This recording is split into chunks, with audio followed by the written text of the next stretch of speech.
Mira, yo creo que, Endrina, que nosotros tenemos que explicarle bien al país cómo vemos el rollo económico, ¿no? Y pareciera que es muy complejo, pero yo lo veo muy simple, muy sencillo. Y lo importante es que la gente sepa que tiene solución. Es decir, nosotros no estamos condenados a vivir en este deterioro de colas, de escasez, de inflación. Ese no puede ser el modelo económico de Venezuela. Ahora, ¿cuál es la solución? La solución para mí es muy sencilla.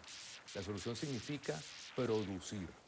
Producir en Venezuela lo que hoy estamos comprando fuera de Venezuela.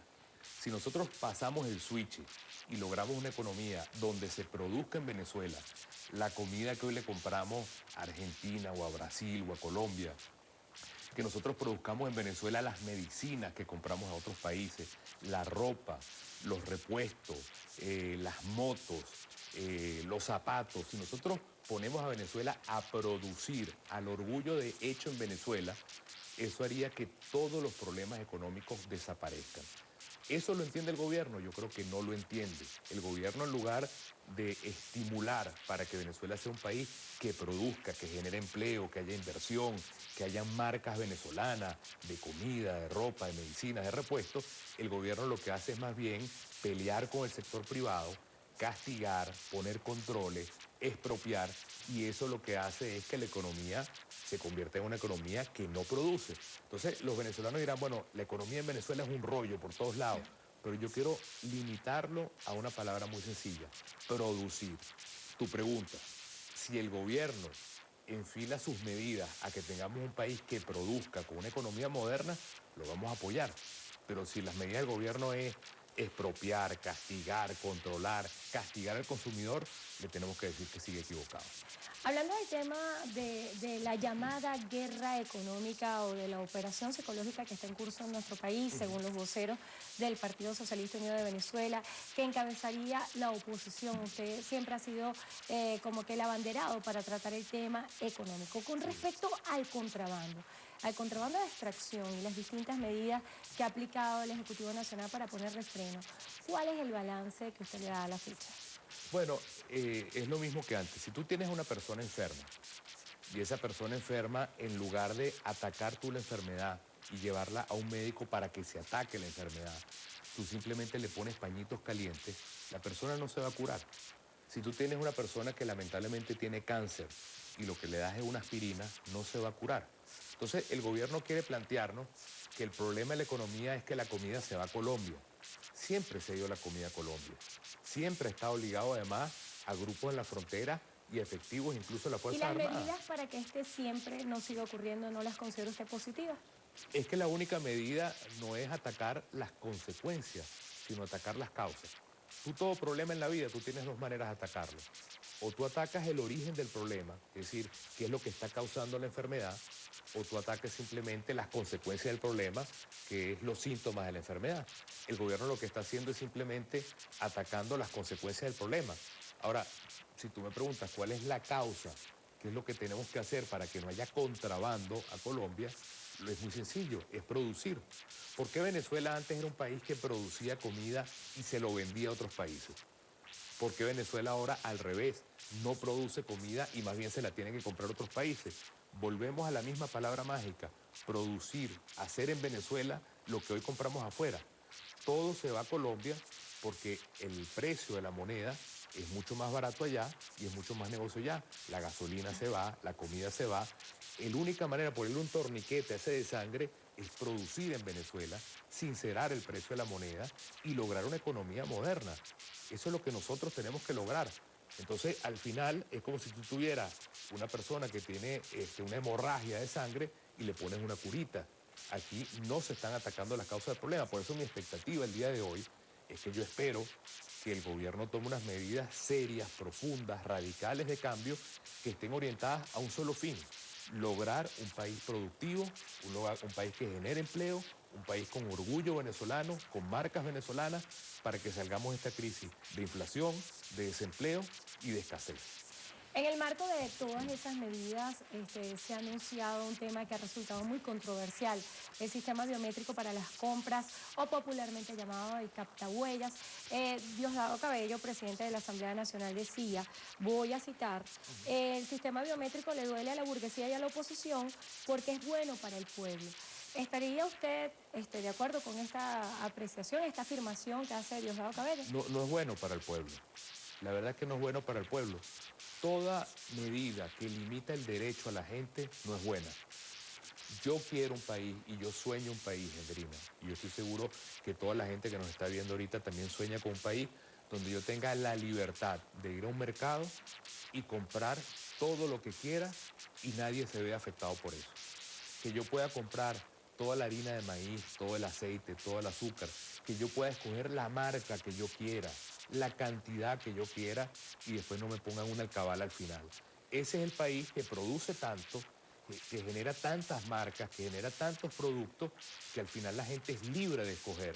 Entonces, si tú me pones a escoger entre un país de libertad, donde el ama de casa que nos está viendo puede comprar la margarina, el aceite, la pasta, la harina pan, que le da la gana, en la cantidad que le da la gana, sin hacer cola, yo prefiero a ese país que un país donde tienes que hacer cola, donde te controlan cuánto compras, donde te controlan la marca que tú compras y donde además te castigan si compras más de lo que necesitas. Esa no es la Venezuela que yo quiero. Por eso el gobierno tiene hoy una encrucijada. O seguir con ese camino de parálisis económica o abrir el país a un país moderno, abierto, productivo, de progreso, que es lo que queremos todos al final y donde todo el mundo gana. Ganan los trabajadores, gana el consumidor, gana la empresa, ganan los sindicatos, gana el gobierno. ¿Por qué no tomar esas medidas? ¿Por qué no creer en el poder del pueblo para generar esa riqueza venezolana? Este año ha estado privilegiado en la agenda el tema económico, precisamente por no ser un año electoral. Sin embargo, el 2015, año de elecciones parlamentarias, desde ya está ofreciendo temas de debate. El presidente de la República, Nicolás Maduro, en el marco de la clausura del tercer congreso del PSUV, hacía un llamado a ganar las parlamentarias. También el día de ayer veíamos unas declaraciones de un miembro de su partido de Primero Justicia, Alfonso Marquina, que señalaba como urgente la necesidad de tener una mayoría de la oposición en la Asamblea Nacional para buscar una salida. A pesar de que ustedes se opusieron en el seno de la MUT a la propuesta de voluntad popular, a la salida ya, Alfonso Marquina dibujaba un escenario en el cual se planteaba una salida más estructurada en el marco de tener una mayoría en la Asamblea Nacional. ¿Cómo creen ustedes que se puede lograr esta mayoría en el Parlamento, considerando las fracturas que pudieran interpretarse que existen hoy en el seno de la MUT? Fíjate, Andrea, es una pregunta muy importante. En Venezuela hay una mayoría de venezolanos que estamos insatisfechos con lo que está pasando. Estamos descontentos con lo que está viviendo Venezuela. Gente que apoya al gobierno y gente que no apoya al gobierno. Hoy nos une la insatisfacción frente a lo que está pasando. Y la gente quiere un cambio. Y lo que nosotros tenemos por delante, más claro, es menos de un año, para lograr un cambio democrático en el país, es lograr un contrapeso. Ese contrapeso para mí se logra si nosotros tenemos una mayoría clara, distinta al gobierno en la Asamblea Nacional. Imagínate tú que nosotros tuviéramos hoy mayoría en la Asamblea Nacional. Podríamos hacer que el ministro de la Salud rindiera cuentas porque no hay medicina. Pudiéramos hacer que el ministro de Vivienda rinda cuentas porque no se construyen viviendas. Podríamos tener una legislación que regule las cadenas de televisión. Si nosotros tuviéramos mayoría hoy en la Asamblea, no habría presos políticos. Podríamos prohibir el tema de las captahuellas si fuéramos mayoría en la Asamblea Nacional. También dentro de esas propuestas estaría la iniciativa de reducir el periodo del presidente Nicolás Maduro. Eso es una opción más. Todas las reformas que se puedan hacer, políticas o económicas, todo eso se podría hacer si tuvieras el contrapeso. Por eso nosotros le estamos poniendo al país una meta muy clara. Toda esa mayoría enorme de los venezolanos que estamos insatisfechos con lo que está pasando hoy, tenemos una meta clara, un desafío claro, que es crear un contrapeso en la Asamblea Nacional. La Asamblea Nacional de hoy no existe, ha sido secuestrada, ahí no se discute ningún caso de corrupción, ahí no se discute ninguna ley. Nosotros hemos llevado leyes como la del primer empleo, el Cesta Ticket para nuestros jubilados, leyes ahorita como el Cesta Ticket de medicinas para nuestros jubilados, hemos llevado leyes como la ley de producción nacional, la ley de emisiones, todas las meten en el congelador. Hemos llevado casos de corrupción como el de PDVSA, casos de corrupción como el de Guayana, casos de corrupción como el de Cadivi, todo lo mete en el congelador. Se necesita en Venezuela un contrapeso institucional, un contrapeso que vigile, un guachimán que tenga el poder de hacer las cosas distintas y de tomar medidas distintas. Por eso le hemos propuesto al país que quiera un cambio, que en menos de un año podemos lograr ese cambio de manera democrática, con la compañía de la gente, con el voto, y haciendo que el país tenga esa opción, obligando a que Venezuela haya el diálogo y el consenso que se requiere. Hablando de diálogo y consenso, también se ha planteado la posibilidad de realizar unas elecciones primarias para elegir a los candidatos que deberían ser los expuestos para la Asamblea Nacional. Esa es la propuesta que tiene hasta ahora Primero Justicia. Sí, nosotros pensamos que nosotros logramos el año 2010 algo perfecto, que fue un rompecabezas para presentarlo en la Asamblea Nacional.